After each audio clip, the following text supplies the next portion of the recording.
ఆనాడు మత్స్య అవతారం ఈ కలియుగాన వెంకటేశ్వర స్వామి రూపం. రెండిటి అద్భుత కలయికే ఈ మత్స్య అవతార వెంకటేశ్వర స్వామి ఆలయం. ఆ కోనేలో స్వామివారు ఏకశిలా రూపంలో పైన లింగాకారం మత్స్యావతారం. జై శ్రీకృష్ణ. నేను మీ కృష్ణ విహారీ.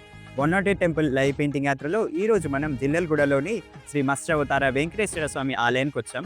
ఎంతో అందమైన ఈ గోపురాన్ని నేను పెయింటింగ్ చేయబోతున్నాను. ఇక ఆలయ విషయానికి వస్తే 500 ఏళ్ల క్రితం నాటి మాట. చందులల్ సదన్ అనే రాజు ఇక్కడి చింత చెట్టు కింద నిద్రిస్తున్న సమయంలో పక్కనే ఉన్న బావిలో స్వామివారు ఉన్నట్లుగా కల వస్తుంది. వెళ్ళి వెతగ్గా మత్స్యావతారంలో ఉన్న వెంకటేశ్వర స్వామి దర్శనమిస్తారు. ప్రళయకాలంలో లోకాన్ని కాపాడిన ఆ మత్స్యావతారమే ఈ కలియుగాన సంసార సాగరాన్ని దాటించే మత్స్యావతార వెంకటేశ్వరుడిగా భక్తులను ఆశీర్వదిస్తున్నారు. చందులాల్ సదన్ వంశస్థులైన ప్రస్తుత రాజా సంజయ్ గుప్తా గోపాల్ గారు ఎంతో నిబద్ధతతో ఈ ఆలయాన్ని సంరక్షిస్తున్నారు. చూసారుగా మన పెయింటింగ్ కూడా కంప్లీట్ అయిపోయింది. ఎంతో అందంగా వచ్చింది పెయింటింగ్ కూడా. మీకు ఎలా అనిపించిందో కామెంట్స్ లో చెప్పండి. నెక్స్ట్ టెంపుల్ మిస్ అవద్దనుకుంటే ఇప్పుడే మన పేజ్ ని ఫాలో చేసి పెట్టుకోండి.